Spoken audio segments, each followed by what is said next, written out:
the main thrust of our work is working on a therapy primarily for cancer, but it's called CAR T therapy, and it's kind of making a big splash in the treatment of cancers.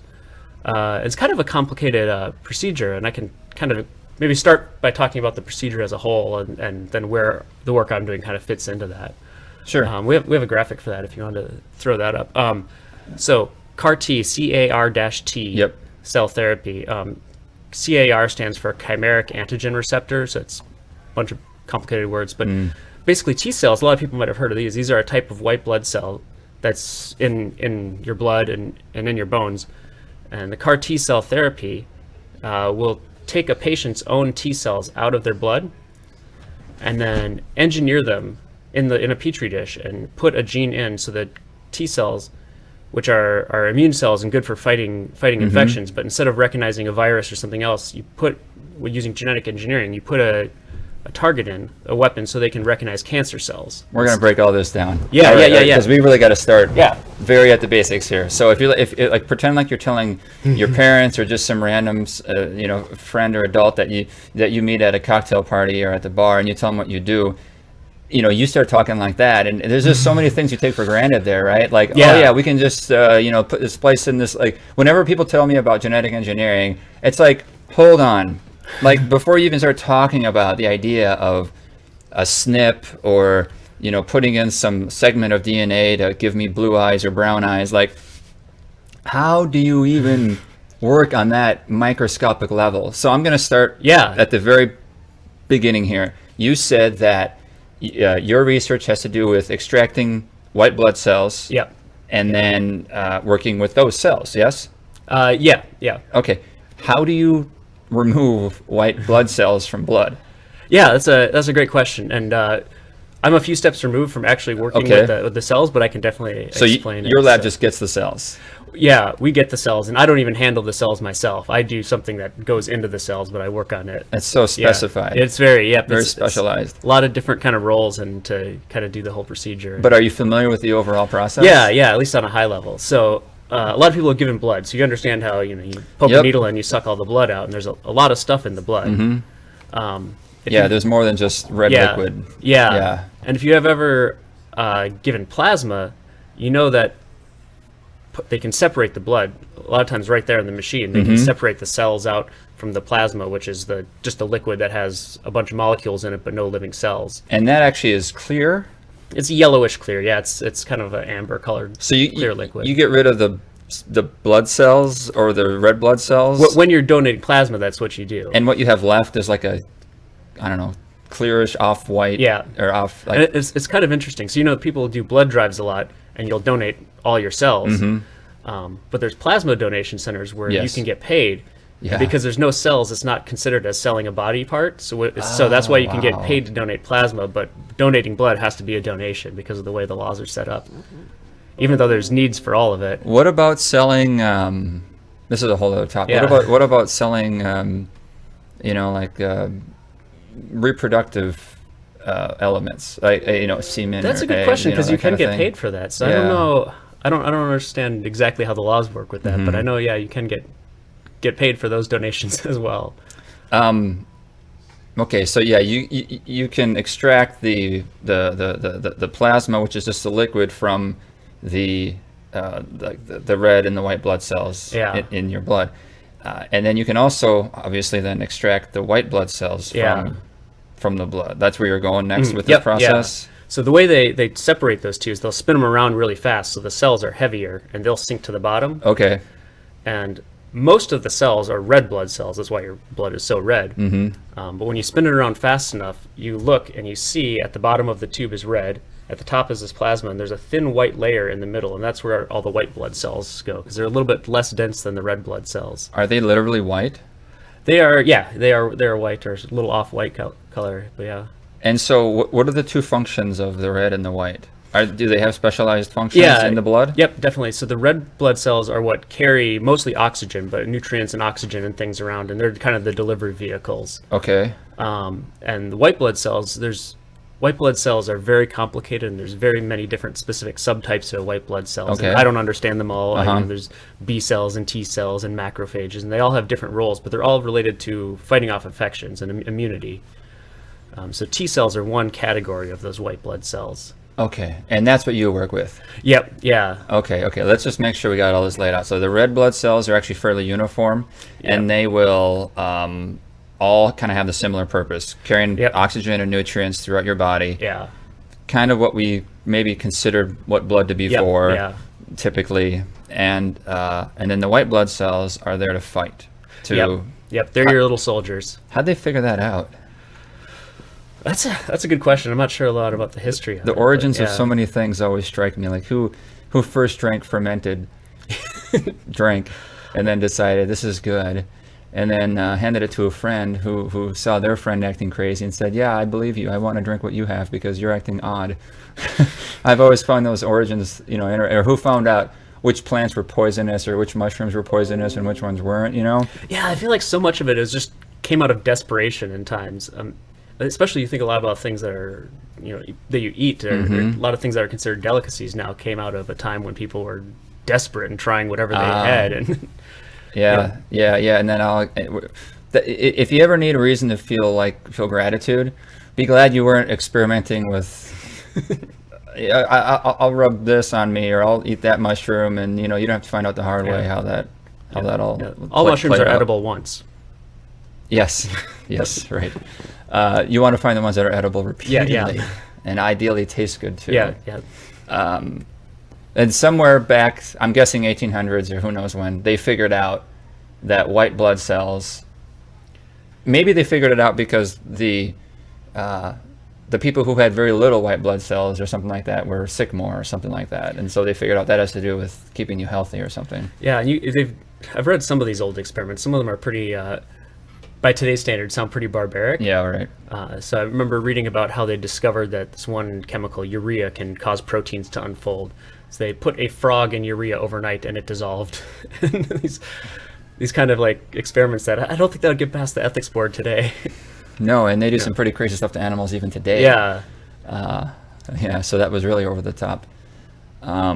Okay, so they figured out that white blood cells have to do with fighting disease. So obviously then if you can take these soldiers, these defenses, and heighten them, give them a little more oomph, then we can, or specialize them for a specific purpose. Yeah. So your immune system's kind of broken into two categories. One is called your innate immune system, and it's less specialized and good at kind of overall defenses. And then there's the adaptive immune system that can be very targeted and towards specific threats or infections. Okay. So you're familiar with having antibodies, and that's why you get your vaccinations. And so your adaptive immune system can recognize specific targets and be able to recognize it again if they see them again.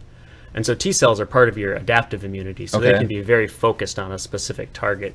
And what we do in the lab is reprogram them to be very specifically targeting specific types of cancer. How do you reprogram them? Well, there you go. Yeah, when you say reprogram, that the first thing I and every layperson thinks of is, okay, I can understand programming, the classic stereotype, programming your VCR. Some people watching don't even know what a VCR is, perhaps. And then, of course, there's computer programs, and you understand, okay, I got it. If you type this into the computer, then that will happen. Got it. We can program a video game, or you can program a command for it to do something. But this isn't code.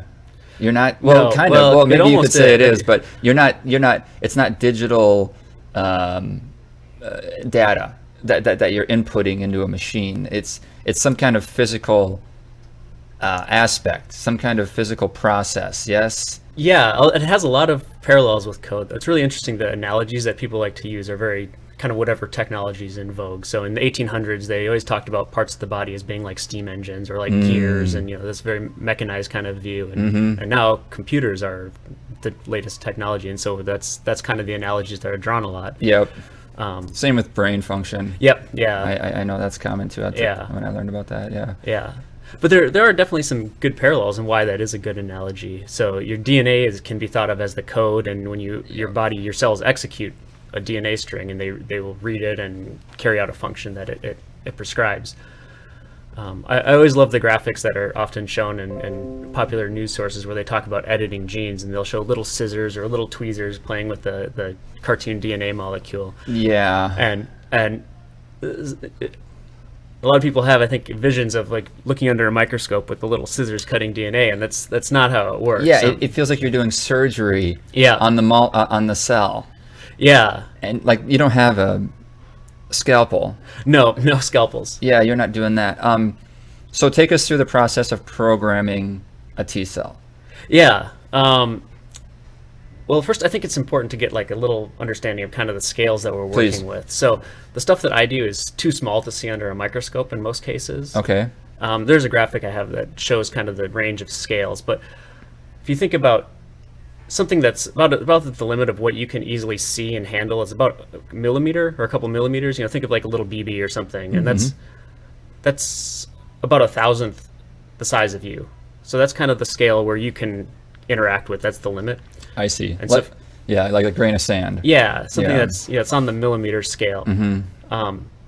Now the same difference from you to that would be the difference from that to the size of a cell. So that's down to the micro, the next 1,000 Yeah. times smaller. Yep. And that's no longer visible, but you can see cells under microscopes, and you can look at them moving and see parts of the cell. So just to give people an idea of the scale of how small a cell is, Yeah. you can then, so if a grain of sand is 1,000th of us, or Yeah. you know, maybe a large grain of sand in this case, Sure. or a grain of salt or something like that, then is it safe to say approximately that there's 1,000? Well, yeah. Wait, are there cells in inanimate objects, or are those only in animate objects? Living things. have Only cells? living things, yeah. Okay, so what would be a living thing that small? I guess I don't even know. Gosh, I don't even know. But if Um, there was a living thing like You have a that, little insect or something. okay, a very So- tiny mite or something like that. If there was something that size, then it's safe to say that that's about 1,000 cells in that. No, because thing? that's now you're switching to volume. So how many? If you stacked 1,000 cells tall, it would be 1,000 cells tall, but there would be a lot more in the total volume. Oh, of it. okay, got it. Okay, so cells are even smaller than I'm thinking. Yeah, yeah, So that little thing about the size of a period at the end of a sentence Hmm. is about 1,000 cells tall. yeah, something like that. So like our cells tend to be in the order of maybe 5 to 10 micrometers. Okay. So a micrometer is 1,000th of a millimeter. So Oh, okay. and then bacteria cells are even smaller than that. They're about 1 or 2 micrometers long. And so a white blood cell is about 5 to 10 micrometers. Yeah, it's going to be somewhere in that ballpark. Okay. And that's what you and you can see You that can see- under yep. under a microscope. But you're not able to perform the function you do with switching out Correct. the genes. Some of the early techniques do physically manipulate. They can get glass, basically needles fine enough to actually poke into the cell, but that's not how we do it. And that's Sometimes you see that on TV, I Yeah, think, too. They'll yeah. show like a cell, and then they'll show it being punctured Mm-hmm. with like some kind of, yeah, pokey device, Yep, and yep, then that it is breaks, something that it is- punctures the wall of the cell, and then it goes in there. And so you think maybe, oh, they're injecting cells with. yeah. So when they like cloned Dolly the sheep, for example, that's actually how they did it. They used this needle to put the DNA into the cell. Oh, I believe that's how they did it. Yeah. wow. Okay. Yeah. But you don't do that. That's not how I do it. No. No. So we use, well, it's interesting. The normal way that most CAR T cell therapies work, and the ones that are on the market right now, actually use a modified AIDS virus to put the DNA in. So you're using. This is how. Like, what's that called? What's the new DNA modification technique? CRISPR. CRISPR, yeah. That's an acronym. But it's about using other organisms to do the work for you. Yeah, so much of biology and biotechnology is kind of co-opting little pieces from here and there around the living world and putting them together in the right combination. And that's what you do then with Yeah. when you're doing and so you're working with these T cells. What are you doing to them? What are you reprogramming them to do, or what are you putting in them to reprogram them? So I make the piece of DNA that gets put in them. The other people that I work with that actually put the DNA in, they'll use a technique called electroporation, which is basically just applying a high voltage for a brief amount of time across the cells, and it damages them enough that gets to be holes in the membrane around the cell, and pieces of DNA can get in. How do you know it will? Well, it's a lot of it takes a lot of testing and modifying parameters, and it doesn't to all the cells. The idea is to get as many as possible. So if you have a tube full of it, if you get into 50% of the cells or something like that, you're doing pretty good. And I hope I don't bore viewers with these questions, because I just want to understand the nitty-gritty of this work. I don't know, just because I'm curious. How do they know the DNA went into those cells? That's a good question. You have to look for some detectable marker and after the DNA gets in to figure out how it gets in there. By the way the cells act? Yeah, or by what proteins or genes they have in there. There's ways to detect that. Usually on an aggregate level, sometimes on a single cellular level. Yeah. You maybe it's a good time, Joe, can you pull up pictures for viewers at home of what his lab looks like? Now, these are pictures you took, yes? Yeah, this is me. This is I'm purifying some DNA in these little test tubes. I don't know what order they're in, but... Well, pull up the one, the test tube one. This one, Brian? Yeah, so this is... we usually use these little tubes to manipulate DNA and process things. So they... we have different kits that you can buy off the shelf now for labs where you can purify DNA out of... I usually grow it in bacteria, so I'm not working with the T cells. I'm using bacteria just as little factories to make the DNA for me. And then you have to isolate the DNA that I put in there apart from all the bacteria DNA and all the other parts of the cells. So what do you get? Like when they give you stuff to work on, what are you receiving? Sometimes it's just a text file of a DNA sequence or a protein sequence. And then it's amazing now what you can do. You can just log on to some vendors' websites and type in the letters. DNA has 4 nucleotide bases, and they're represented by A, C, G, and T. So you can just type in the A, C, Gs, and Ts into a computer browser, hit order, and they'll be shipped to me later that week. A little tube will come with that sequence of DNA in it. In a liquid? Usually it's dried down, but you'll resuspend it in a liquid. You'll add some water, and then you have it in a liquid. It's dried down? It's dried down. So you look in there, you see anything, or maybe just a little white film on the edge. That's the DNA itself. So DNA is detectable with the naked eye? If there's enough of it, you could see it. Yeah. There's a great little experiment that you can do with strawberries or any fruit. But strawberries are nice because they have a lot of DNA. But you use ice-cold rubbing alcohol and dish soap, and you can isolate the DNA, and you can actually see white strands in the liquid. So you can, if there's enough of it, you can see it. And are you only able to see it because there's such a huge strand of it? Yeah, or there's so much of it kind of gooped together. Usually is the case. Okay. Yeah. Can you see an individual DNA molecule? No, you can't see that. Okay. But if you see a bunch, obviously, then it's detectable. Yeah. So you get that, and this is the DNA that you're to then put into the T cells? Yeah. Or usually I'll piece together different parts to put in. So maybe I'll buy this part and put them together. And so a lot of cloning. You see these scissors and these tweezers, but a lot of this is using enzymes that come from different parts of the animal or bacterial kingdom more often.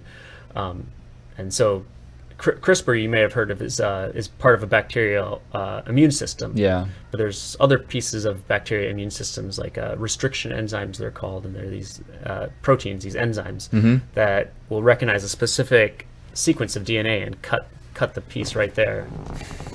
So I'll have a map, a way to visualize the sequence of DNA on my computer and figure out based on the sequence, if I use this enzyme, I can cut it here, and this one I can cut it here, and then I can take this piece and I can grab this other piece and put them together. Yeah, I think that's something I saw in a CRISPR video about an enzyme will come in and it'll cut. I think that's what they use. Is enzyme the right word? Yep, an enzyme is a protein that does a reaction, that does a chemical reaction. Okay. I'm going to go back to you receive these little vials, these little plastic containers of DNA. Yeah. And you're then to take that and put it into a T cell. Yep. Is that true? Yeah. Okay. How do you do that? Yeah, and so that's where my technology really comes in. The project I've been working on. So I talked about most of the CAR T cell therapies on the market use the AIDS virus, which there's a number of problems to that. There's a few limitations and drawbacks. It's slow to make virus. It's expensive. Viruses they're very small, and you can only fit relatively small genes in them. Mm-hmm.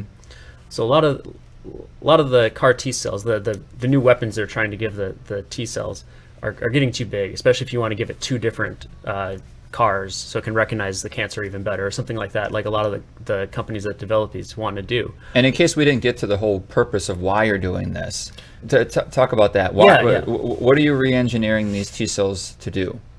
Yeah, so if we teach the T cell by giving it this piece of DNA, we give it a receptor. You can think of it as a weapon, a new gun, Okay. that can target cancer. And This analogy works. yeah.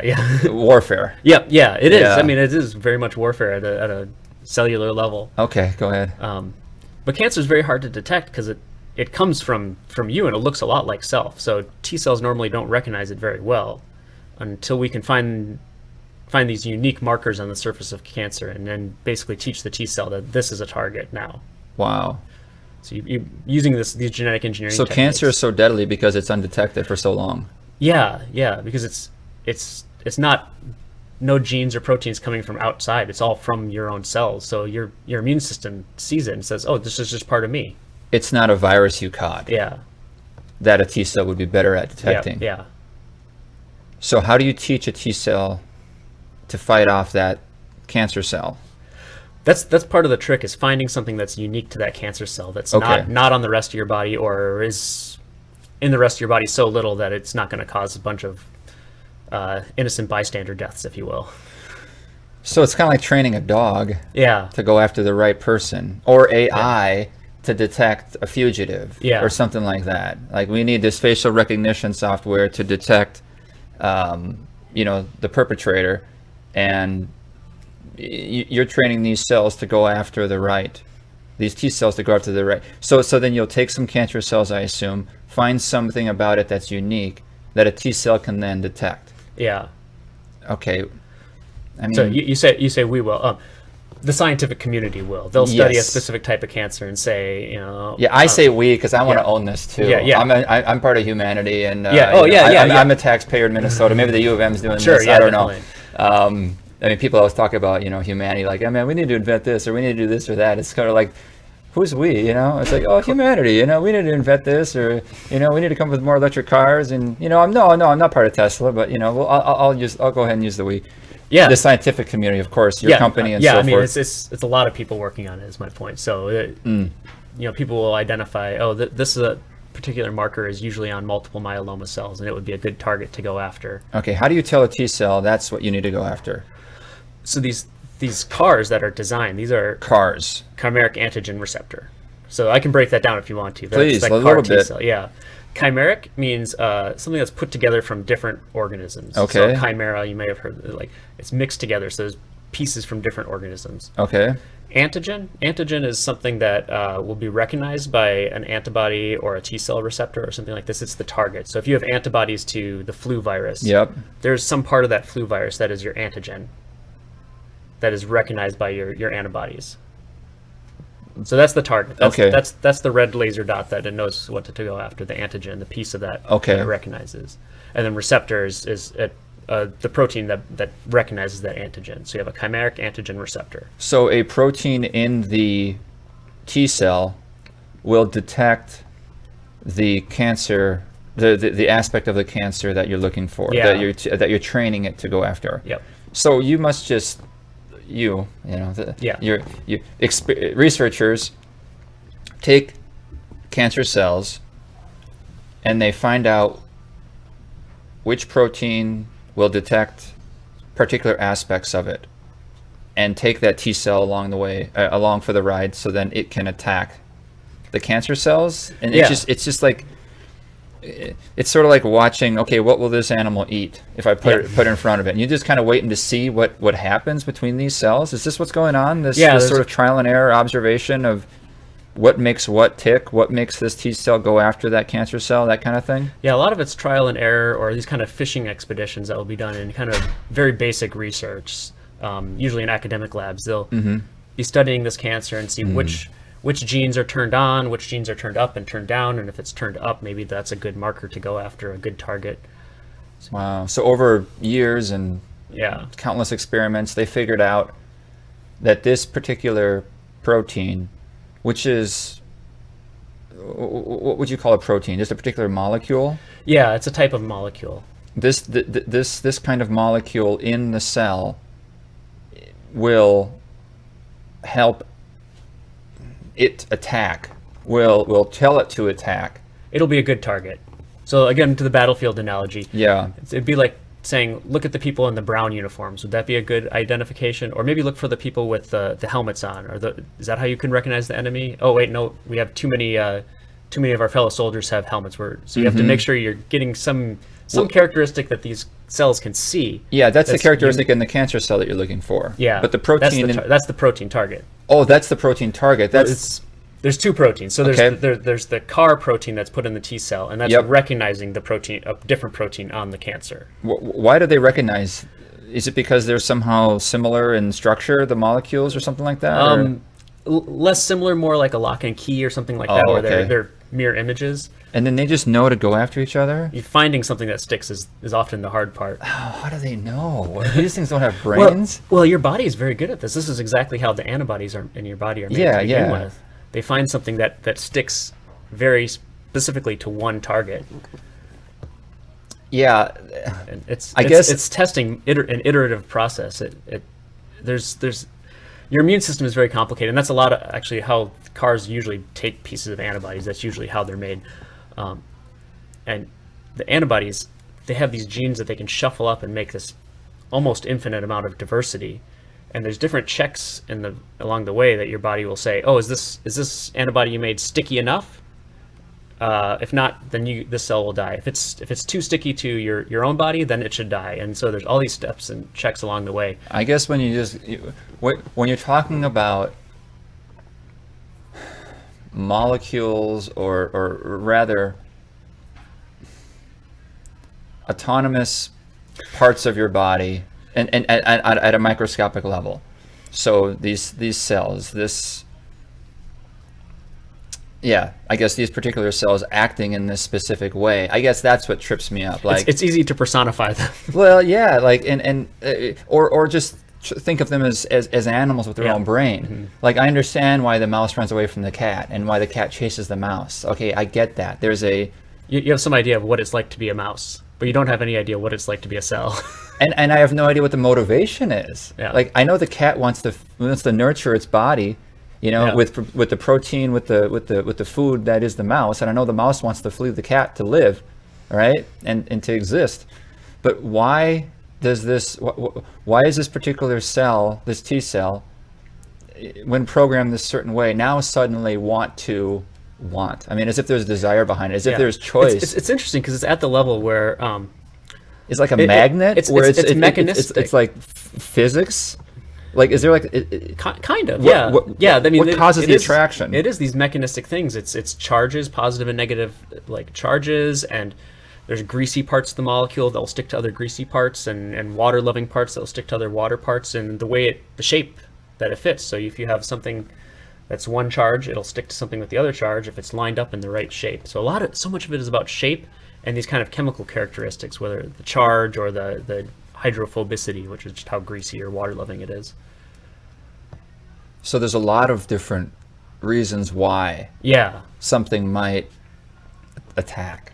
Yeah, and it's really complicated, and it's very tricky. What I did my PhD in is trying to engineer proteins to stick to certain molecules or to react with certain molecules, and we can't really do it. This is right in your wheelhouse, then. Yeah. This is your thesis was on this, yes? Yeah. Trying to do new reactions and get new molecules to stick to the proteins and react with the protein. I guess the reason I get so nitpicky with this, and I know it, again, people's eyes might gloss over and be like, okay, we got it, Brandon. Like, now get to the part where he cures cancer. Okay, let's get to the stuff that really affects humans. But I like to ask these questions because, one, I'm just curious and I want to figure it out. Like, you want to find out how a radio works or, something like that. And then two, it helps me appreciate. Like I know now, when finding out these, and when you explain how complicated all this is, then you know that there were maybe millions of people over the years. I suppose there are millions of people over the years experimenting on this, doing millions of experiments, So when you get that medicine, when you get this treatment, like as they say, standing on the shoulders of giants before us, when we're able to go online and use the internet as freely as we are, like we don't know like how many untold hours and people were involved in helping this technology that we take for granted now on our smartphones and touchscreens. And it's similar with medicine, clearly. Yeah. And this helps put it in perspective, like just how many people and their passion has benefited humanity, in immeasurable ways. So anyway, that's my little lecture there's a lot on of that. history that's gone into it, and a lot of effort over the years. Yeah, and I think we take that research for granted. We really do. Like we have no idea, and but it's not like I'm mad about it or I blame people. Like how it's hard. It's hard to understand. When I start to talk to you about it, it's just when you watch a TV show about it. They use scissors and they show these, construction paper like arts and crafts styles of illustrations, because it's if you go into not only does the T cell attack that, not only does the protein of this T cell are attracted to the protein of this cancer cell, but it can be attracted to it for a variety of different reasons. I mean, if you break it down like that, then it's just read a book. It just gets to be too much. We need these simplified models to understand things at some level. Exactly. I mean, even the scientists who are in this every day use simplified models. That getting down to the nitty gritty is you can always go deeper, but you get lost in the weeds, I guess, is the. So you are, again, so you get this vial of DNA, and are you getting this DNA as just like an experiment, or are you creating a product? Right now I'm in the R&D department, so it's still experimental. None of the stuff we're working on is in patients yet. Mm-hmm. When we do put it in T cells, we're getting T cells from healthy donors, and we're testing it on that to see how well it works, and but they're not going into any people yet. Yeah, you're trying to find a lock and key, protein to protein. You're trying to find, this makes that T cell attack that cancer cell. Yeah, and that's not what we do at our company. We work with these drug companies who do that part. Our kind of little piece of the puzzle is developing the technology to get that CAR into the T cells. So this is a tool. So this is a replacement for the viruses I told you about. These lab-derived AIDS viruses. Okay, so now we can get into how you put the DNA in the protein, and that's what your company does. That's what we're doing. We're trying to find a better way to do that. That's okay. So you're not trying to find the cure. You're trying to find a better way to find the cure. Yeah, because these therapies are really expensive. They're hundreds of thousands, maybe $500,000 per patient right now. So they're very cost prohibitive, and it's unclear how insurance is going to be able to handle these. Most of these are still in trials, so the patients don't have to pay for them a lot of times, so it's more feasible. But once these are actually on the market, it's unclear how insurance will cover this. Are patients going to have to pay for these out of pocket? What's going to happen? Because it's a very complicated and very personalized procedure. Is it happening? Like if you say T cell immunotherapy, is that what it's called? Yeah, or CAR T cell therapy is usually what they. And is it being done out there? It's being done. Most of them are still in clinical trials, I believe. Okay. But yeah, there's patients being treated with it. And it's basically, again, just to sum it up, beefing up your T cells or reprogramming your T cells so that they are better soldiers to attack the cancer. They can recognize. Is it always cancer they're going after? Or a virus, maybe? I think they're looking at CAR T cell type therapies for other things, but right now, there's a good graphic of it. It's up on the screen. So. Maybe just take us through this. Yeah. So I've kind of walked through most of this, but first you take the T cells out of the patient. You draw their blood and you isolate just that fraction of the white blood cells. Then making the CAR T cells in the lab. That's really where my work comes in. So there's one little picture there of just taking a piece of DNA with an arrow, and that little arrow is where I'm working. So when you say make the CAR T cells, you're not making the cell, but you're modifying it. Yeah, they're already T cells. You're making them into CAR T cells. You're changing them. You're putting the CAR into the T cell. Okay. Joe, why don't we go away from that graphic for 2 seconds and back on Bryan, because now I want you to explain how you put that little bit of that gene Because you're not taking it with tweezers. Correct. So how do you take that gene, which you get from that dried DNA? Yep. Yes? Yeah. And how do you put that into the white blood cell? Yeah. So I've kind of explained how the virus does it, or I'll explain the virus first, and then I'll explain our approach. You introduce a third party, a virus or an enzyme. The virus to do it is the for industry you. standard, and we're trying to improve on the virus, and we're not using virus. So we're a non-viral approach. That's the way I've been working on doing it. But a virus is a third party. I use Yeah. third party as sort Yeah. of just a Yeah, everyday lingo to help people again, you're not taking tweezers. You're not just taking one and putting it in the other. You're introducing a third organic Yeah, element yeah. to do it for you. Yeah, and this is all kind of playing around at these things that are right on the edge of life. So in terms of how complicated things are, how easily they can reproduce by themselves, viruses are basically the most complicated things that are not considered alive. Oh, okay. I didn't know that. Yeah, it's somewhat of an arbitrary distinction, but they can't reproduce outside of a cell. They need to use some host, and but they will take a piece of DNA and put it into a host cell. That's what the HIV virus does. That's why it's so infectious. It will take its own DNA in the wild and put that into a patient. So you're telling me that HIV has been used to save lives? Yeah. Do people know this? I don't think they do. And it's derived from HIV, but it's really a hodgepodge of things. So there's HIV, there's bits from woodchuck hepatitis virus in there, there's some cow virus, there's some chicken virus, all these little pieces. Is it where the term chimeric comes in? That's part of the chimeric, but the antigen receptor itself, the piece of DNA it's putting in, is also chimeric. So that's chimeric, but the virus is also a chimera. So Okay. yes, that would be an appropriate. Gosh, so they've weaponized viruses are always weapons. Yeah. The biowarfare. Like we Turned it into a know double these agent. terms, right? Yeah. We've heard accusations from Syria and whatnot. But now this is another kind of biowarfare. Yeah. Fighting for human life. Yep. We've turned At a HIV into a microscopic- double agent, so it's working for us now. That's true. It is, yeah.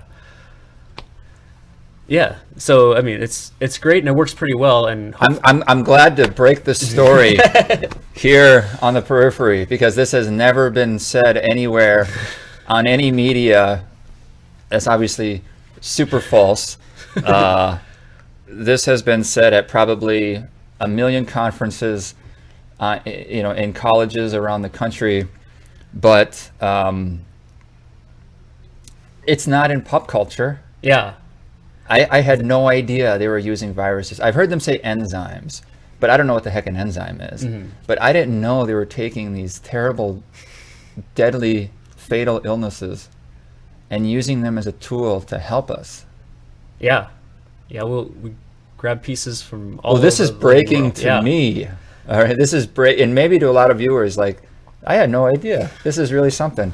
It's amazing. I mean, keep going. Yeah. Keep blowing my mind. Yeah. So I mean, it's great that we can do that and it works well, but it's obviously quite important that it's not an infectious virus. It's not going to give you AIDS when you get this treatment. Yeah, and is this actually is there like an ethical issue here? So you're kind of like, we need more AIDS, man, because we need to use it to help us. It's These viruses aren't being harvested from people. They're in the lab. Nobody else has to get an good to HIV know. infection. Good to know. for this to So they're happen. not somehow benefiting from sick people. Correct. Okay, they can. I mean, maybe we learned about it because of the first people who had this, but no. They learned how the HIV virus worked in someone who had HIV, Yeah, and then they said, "Hey, we could use this. genius." I mean, talk about lemonade from lemons. Yeah. Wow. And you can create the virus? You can grow it and You can grow it. you can grow it. It doesn't grow by itself. You have to basically use human cells in a petri dish to grow it in the cells, because it will infect the cells and grow in the cells. Maybe I need to have on another guest who can tell me how the heck you grow a virus. Do you know the answer to those? I know the answer. Okay, tell me, please. Yeah. So first you have to grow cells. Okay, you got cells. So you got cells. I'll take that for Grow granted. human cells. Easy enough. I can scrape those from my mouth and Yep. send them to ancestry.com. Yep. Yeah. Okay, no problem. But then No, this is very heavily modified HIV. It has a lot of the pieces, but it's been modified so that it's to make it not infectious. Oh, So instead of in the wild, all the HIV genes are on one piece of DNA, and that goes into the little coat. A lot of times you'll see cartoons, or it's like looks like a D20 if you've ever played D&D and seen these pictures. nope. All right. Well, it's kind of a icosahedron. Is that the right? Anyway, a The geometric shape. yeah. Yeah, that has this DNA package inside of it. No, I don't think I have a picture of it. Oh, the AIDS virus is always looked at as like some kind of like walking, Yeah. like daddy long legs or something like that. Yeah. With the head. Yeah. Yeah. That. Okay, if Yeah. that's from D&D, then I guess I'm. Well, that shape. Yeah, that's the shape of a 20-sided dice. Got it. Yeah. Got it. Okay.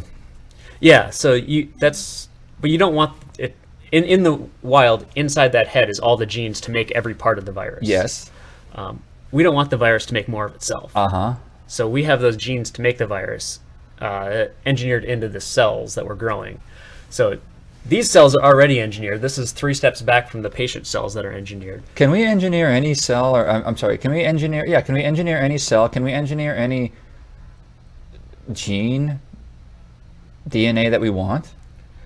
Can researchers do this? More or less, you can put pretty much any sequence of DNA into the cells. The bigger it gets, the harder it gets to do, and depends on how much time and budget you have. So this is how they created, this is how they synthesized HIV. They deconstructed the DNA, and then they were able to reconstruct it. Yeah. And then grow it in cells. And reconstruct it in a way that all the genes for the virus are separate, so they can't be put back in to make an infectious virus. Wow. So Okay. instead of putting the DNA for the virus into the virus, you put the DNA for your CAR T cell, the CAR receptor, into the virus. And then that. And then you take the virus off of these cells. Oh, okay. Gosh. I don't know what that process is like. But I don't want to sell the viral way. I don't I see, oversell that 'cause because that's they're not our what you competitor. guys do. I think we have a better widget. Okay. Yeah. Okay. Yeah. Yeah. So So what's your way? So I mentioned how there's kind of this hierarchy of complexity, and viruses are about the most complex things that are not alive. You got it. If you go one step down, there's something that's almost acts like it's alive, but is not, and this is a transposon. And this is a word most people have not heard of, but these are sometimes called jumping genes. We did have a graphic of that with how the transposons work, and these are all over your genome. These dead transposons that are no longer active. A transposon. Yeah, this is the jumping genes. So these are genes that will jump themselves out of a person's DNA or any creature, and jump into a new spot. So they're kind of selfish genes. They're usually not helping you. They just How do they find the place to go into? they generally go in pretty randomly, and that's actually one of the advantages. That's why we like to use them. So HIV, the place that it puts the DNA in tends to be active spots in your genome. And if it goes into an active spot, it can rarely, but sometimes cause a new cancer. So you have a gene that's important, that's turned on in your cell just for some normal cellular function or for growth. But if you put something else in there, you're more likely to mess up the way the cell's working. And there's an off chance that could actually create a new cancer. And some of these early gene therapies that were done, they put in too many of these, and there were cases where it turned into a new cancer. Wow. So you have to be careful where it goes in and how much goes in. So the nice thing about transposons is they're more random where they go into your genome. So it would be great if you could put it into a spot is safe. Yep. Just the efficiencies aren't there enough. If you're in the lab and you can just need it in one cell and you can grow these forever, you can easily put it into some place specific. That's what CRISPR is all about. But it's not efficient enough to do it with a patient's T cells because you can't grow these in a petri dish very long, and the patient needs them back quickly. So you want to get it into as many cells as fast as possible and get those cells back to the patient. So that's why you need something that's very high efficient, like virus or like transposon systems that can put it in, even if you sacrifice the being able to target the safe location. So a virus inserts a gene into a cell's DNA in a targeted way. Semi-targeted. It's it has a bias. It doesn't go to one spot, Okay. but it tends to like the genes that are already turned on and being used. That's a nice spot for it. Okay, I'm curious about that process. About like, does it like hand off the gene and then the virus just? Where does the virus go after that? So in a wild virus, it'll put its own genes into the genome, Yep. and then if those get turned on, that starts making more virus. Like a cell will grow a virus, Yeah, that's why it's infectious, because it grows in the cell and buds off and spreads to more cells. and it creates these daddy long leg. The cell will create these creatures. yeah, Yeah. and they Like spread. it will grow out of the cell. Yep, it'll bud off the end. Sometimes the cells will burst open and release them. I understand. Like a puffball mushroom. Oh my Sometimes they'll bud gosh. off the edge. It depends on the virus. But I yeah. understand how cells divide. I've seen that. Yeah. You know, you see pictures of that, but I don't know a cell actually grew a virus. Yeah, they That's another thing that I'm learning now. just kind of bud off and spread. And it's Okay. But a transposon, yes, you said, doesn't use a virus. correct. So what is moving that gene into the cell? So in Or a transposon is a piece of it. yeah, DNA. in nature, transposons move themselves much like viruses do out of the genome and into another genome, but they don't bud out. They stay in the cell. So they generally don't get. They're not usually contagious transposons, but they will get passed down to your progeny, and sometimes they multiply. And so, about half of our genome is made up of old transposable elements, old transposons that no longer work. That's how much they've taken over. That's our where the genome. word comes from, transposon. Yeah, Because it's like transposes. Yeah, they transpose themselves. Okay. Transposons. Yeah, They gave it a name like that. Nice. yeah. Uh, So I think it's pretty incredible to think that half of your DNA Yeah, is well, not really human. I mean, my It's- mind's blown 4 times already in these conversations. I could have it blown again, I suppose, but I want to understand these.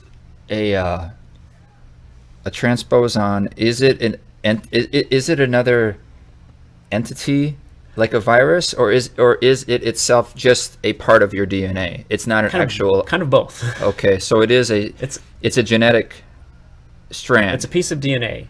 Okay. But that DNA, the DNA is instructions, and the instructions of that DNA are for an enzyme, a protein, that cuts out that exact piece of DNA and puts it in somewhere else. Okay. An enzyme is a kind of protein. An enzyme is a protein that catalyzes a reaction. It does chemistry. Okay. It moves stuff around and makes Yep. chemical reactions. Yep. Okay.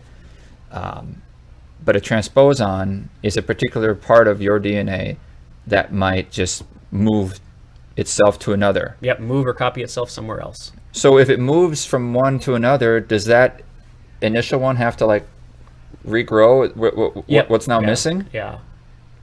Yeah. Is this happening in our bodies all the time? Yeah, so your cells have so many mechanisms for DNA repair, and if it wasn't there, you'd basically instantly turn into cancer because you're getting DNA damage all the time from the sunshine, from the food you eat, just the way we do metabolize foods using oxygen. Oxygen is incredibly reactive and causes damage all over.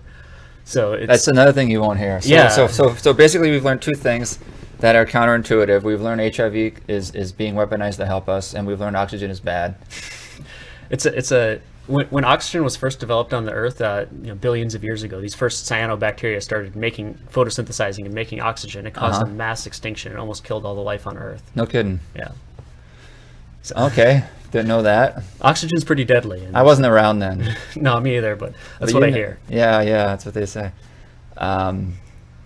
Gosh, okay. So how do you isolate or do you turn a particular part of that DNA that you get in that vial into a transposon, or do you take the transposons in there, or Yeah. how do you must introduce this transposon to it to help it move Yeah. another piece of DNA from that? So in the wild, there's the transposon is a gene that codes for it's a protein that does the transposition, Okay. and so there's kind of 2 parts. So it attracts a protein to come to it. It codes. It's the instructions for that, making that protein. So It'll make its own protein to move it. It has the instructions so the cell can make the protein by reading those instructions. It doesn't do it by itself. It uses the other parts of your cells, but it's the instruction book for it.